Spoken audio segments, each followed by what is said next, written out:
নমস্কার সবাইকে সুবর্ণা ভিলেজ ব্লকে অনেক অনেক স্বাগত জানিয়ে আজকের ভিডিওটা শুরু করছি। তো আজকে চলে এসেছি আমি, আজকে তো মকর সংক্রান্তি, তো আজকে চলে এসেছি আমি পারুলদা পারনা। এখানে পীর বাবার পুজো হচ্ছে, সেইখানে চলে এসেছি। এবারে বন্ধুরা সবাই পরপর দেখতে থাকো যে পুজো কী করে প্রচলন, কত দিনের প্রচলন, সেগুলো আমি পরে পরে দেখছি। এখানে আমি পুজো পেয়ে গেছি মহাশয়কে, উনি এখানে পুজোটা প্রচলন করেছেন। এবারে কবে প্রচলন করেছেন, কি করে করেছেন, সেটা পরপর জানাচ্ছি। হ্যাঁ বলুন, এখানে পুজো কতদিন থেকে শুরু করেছেন? পুজো প্রচলন আমি আমার দাদু আমরা যেটা জেনেছি আমার দাদুরও জন্মের আগে পুজো হতে, আমার দাদু, তারপরে আমার বাবা আর বাবা এখন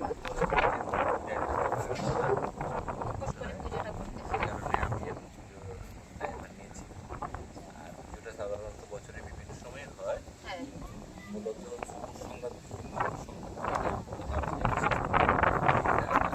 দাদুর আমল থেকে হয়ে এসেছে সেটা। মানে পুজোটা তো মকর সংক্রান্তিতে হয়ে থাকে, তো পুজোটা আমরা কি মানে একদিনই পুজো হয়, বছরের একদিনই, কিন্তু এছাড়াও ভক্তরা নানা সেখানে দেবী চণ্ডী পুজো হয়, গ্রামের লোকেরা করেন সেই দেবী চণ্ডী পুজোর আগেই প্রথমেই এখানে একটা পুজো দিয়ে যাচ্ছে। পুজো হওয়ার পরে নাকি মা চণ্ডী পুজো শুরু হয়, এটা কথিত আছে আর কি। এবারেও সেই পুজোর আগে আমাদের বাড়িতে ছিলাম না, আমার বাবা এসেছিলেন। এবং এটা আজ নয়, এটা আমরা আমার জন্মের আগে মানে জন্ম থেকে আমি দেখছি যে এভাবে হয়ে থাকে। এছাড়াও নানান ভক্তরা তাদের বিশেষ কোনো মানে প্রয়োজনে, ধরুন এটা তো পশুদের সাধারণত মঙ্গলের জন্যই করেন আর কি, কাঠপুর বাছুর হারিয়ে গেলে কেউ তো মানে দীর্ঘদিন বন্ধা আছে, তাকে হচ্ছে গাভীর হয়ে বাছুর হওয়া, এরকম নানান হচ্ছে পশুদের মঙ্গলার্থে বা কারো কোনো জায়গা হয়তো গরু নাগল টানতে পারছে না, তার পায়ে ফুড়ে যাচ্ছে, অসুখ হয়েছে, তার সেই হারিয়ে গেলে ঠাকুরের কাছে মানত করেন। সেই মানতগুলোকে যখন নিজে পুজো নিয়েছে আমাদের পুজোটা প্রায় 100 বছর। 100 বছর। তো পীর বাবা কেন হলো পুজোটা? এটা শুনলে হয়তো অনেকেই ভাববেন যে পীর সাধারণত মুসলিমদের, আমাদের শুনেছি যে হিন্দু কুলে নারায়ণ আর মুসলিম কুলে পীর, কিন্তু এখানে ভগবান নারায়ণ পুজো আর কি।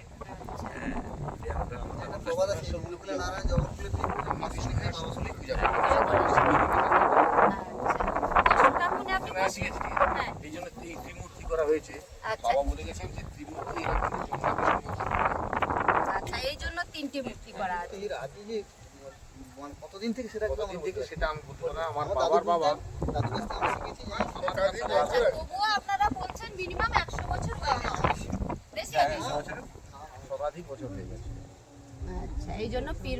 আর মানে এই পীর গোলাপের গাছটা লাগানো আছে, সেই জন্যই কি পীর বাবা বলি আমরা? গাছটা আছে বলেই আমি বললাম। ধারণার বাইরে। আচ্ছা, আর এখানে পুজোতে দেখছি অনেক ঘোড়া দেওয়া হয়েছে, এটা কেন দেওয়া হয়? এটা ঠাকুরকে মানত করে তাদের মনোবাসনা এই আয়োজন সমস্ত ভক্তরা নিয়েছে। এবং ওখানে ভক্তি আশেপাশে আমাদের কোনো দাবি নেই যে আমরা এই দিতে হবে, মান্যতাই দিতে হবে, এরকম কোনো আমাদের দাবি নেই। আমাদের কোনো যে মানে প্রণামী এত দিতে হয় কি ওরা তার এর মনের মতো নিয়ে এসেছেন, সেই মতোই সবাই রয়েছেন, ওনাদের সাথে সাক্ষাৎ করতে পারেন, তাদের মতামত জানতে পারেন। প্রাচীন মানুষ দীর্ঘদিন ধরে আমি মেলা মানে একটা কমিটি, একটা রোজগার একটা নারায়ণগড় থেকে আমাদের ভগবত সব এসেছেন আজকে প্রথম পুজো দেখতে। নারায়ণগড় থেকে এসেছেন? খুব ভালো। আমারও জানা ছিল না কিন্তু যে এখানে পুজো হয়, কতদিন প্রচলিত, এটা আমারও জানা ছিল না। চিত্তবাবু রয়েছেন, গিরিবাবু, উনিও বলতে পারেন। গিরি পারুল ওনার হচ্ছে একজন ছেলে ইঞ্জিনিয়ার, একজন ছেলে ডাক্তারবাবু। হ্যাঁ হ্যাঁ, আমি কাকুমণিকে চিনি। মানে আপনিও প্রত্যেক বছর পুজো নিয়ে আসেন? হ্যাঁ, গরুর গালাগালি দিয়ে এই জন্যই কি আছেন? এবং এই মঙ্গলার্থে একজন ছিল কুশচরণ নাকি করণ এই পিকগুলো গাছটা ফাটাতে হবে। দেখছেন এত পরিষ্কার পরিচ্ছন্ন, একসময় কিন্তু এগুলো কাঁটা বন ছিল, জানেন তো? আচ্ছা মানে ওই কি বলে, মানে বইয়ের ফুল যেটা বলা হয়, হ্যাঁ বল পালকুন এবং আমার দাদুর সাথে আমি আসতাম মন্দির করেছে, তখন এই পাকার বিধি করা হয়নি, কতগুলো বছরগুলো হয়েছে। তখন আমরা যে মানে মন্দিরটা পরিষ্কার করতে আসতাম, আমার দাদুর আমার, আমিও দেখেছি। এখানে একটা অসুবিধা দেখলাম, পঞ্চায়েত থেকে যদি কিছু একটা টিউলের ব্যবস্থা করে অনেকটা ভালো হবে। আচ্ছা জলের কোনো ব্যবস্থা নেই এখানে, জলটা ঘর থেকে আনতে হয়, আমরা ব্যবহার করে সেই তো দিয়েছি। এত ভক্তর সমাগম হয়েছে কিন্তু জলের ব্যবস্থা নেই এখানে, এটা একটা অসুবিধা তো এবং হয়। ভক্তরা সকাল 9টা থেকে চলে যাচ্ছেন, এনারা কিন্তু অধীর আগ্রহে বসে আছেন। আমাদের আসতে সময় লাগে এবছর এটি পাশে উৎসব হচ্ছে তো সব সেখানে চলে গেছে। আচ্ছা এই জন্য সেখানে অনেকে চলে গেছেন আর কি। হ্যাঁ খুব বড় অনুষ্ঠান হচ্ছে তো কাছেই। খুব ভালো লাগলো আপনারা আপনাদের থাকবেন, প্রসাদ খেয়ে যাবেন সবাই। আপনাদের উপস্থিতি আমাকে ভীষণ মানে আনন্দ দিয়েছে, যেটা আমি কল্পনা করতে পারিনি। এটা আমার বাবা চরণে প্রণাম জানাই। তার প্রচেষ্টা, তার এই আয়োজন, তার পূর্বের থেকে কে করতেন বাবাকে অতভাবে জিজ্ঞেস করিনি। আর পীর ঠাকুরের পায়ের চরণে আমি শতকোটি প্রণাম জানাই। এই বলে আপনাদেরকে আর কি আশ্বস্ত করব, আমাদের কাছে সব থেকে আনন্দের বিষয় আমার নাম যে আজকাল একটা মন্দির দেখা যায় না যে ওখানে একটা পূজা দেওয়ার নিয়ম আছে যে ডালার জন্য 50 টাকা, 30 টাকা। কিন্তু এখানে এটা তো একদমই আর কাকুমণি যা বললেন বাবা মার আশীর্বাদ ছাড়া অ্যাকচুয়ালি কোনো সন্তান বড় হতে পারে না। বাবা মার আশীর্বাদ থাকলেই তবে সন্তানরা বড় হতে পারে, তারা এগিয়ে যেতে পারে। তাহলে এই বিষয়টা আমি এক মিনিট কিন্তু বলতে হ্যাঁ চাই। বলুন, বাবা মার আশীর্বাদ ছাড়া বড় হওয়া যায় এখানে না। সব মায়েরা আছেন, প্রত্যেক পরিবারে সব এসছেন। হ্যাঁ। আমি এটা নিয়ে, আমি মাদুর ব্যবসায়ী একজন সুদর্শন হাটের সম্পাদক, হ্যাঁ আমার ব্যবসায়ী সমিতিতেও বলেছিলাম। আজকে যখন এই সুযোগটা পেলাম, এটাও আজকে বলবো সবাইকে, আপনারা সবাই পিতামাতার প্রতি শ্রদ্ধাশীল হবেন। প্রতিটি পরিবার যেন পিতামাতার প্রতি শ্রদ্ধাশীল হয়। মানে মায়েদের তো পিতামাতা বলতে শ্বশুর শাশুড়ি পিতামাতা পরখ করে, আসল জীবনে হচ্ছে তার শ্বশুর শাশুড়ি পিতামাতা। ফলে পিতামাতার প্রতি সবাই যেন শ্রদ্ধাশীল হন, তবে আপনাদের সুখের অভাব হবে না, আর আপনাদের ছেলেপুলে কোনোদিন অসুখী হবে না। সেই এটা একদম। আমি একবারে নিজে হচ্ছে মানে মানে সম্পূর্ণ এই বিষয়ের উপরে আমি খুব মানে উপকৃত হয়েছি আর কি। আমি ভীষণ ভালো আছি, আমার মা বাবার আশীর্বাদে আমি ভীষণ ভালো আছি। আপনারা সবাই ভালো থাকবেন, সবার শুভেচ্ছা আমি কামনা করছি। সবাই ভালো থাকবেন, এইটা আমার যে কথাটা আপনারা সবাই নতমস্তকে যেন মানেন। মায়েরা যেন তার শ্বশুর শাশুড়ির প্রতি শ্রদ্ধাশীল হন, এটা হচ্ছে আমার আন্তরিক আবেদন। সকলের কাছে প্রার্থনা, সকলের কাছে আবেদন। বাচ্চা থেকে বড়রা সবাই আছে, আমার গুরুজনেরাও আছেন, সবার কাছে আমার আন্তরিক আবেদন, এই কথাটি আপনারা পালন করুন।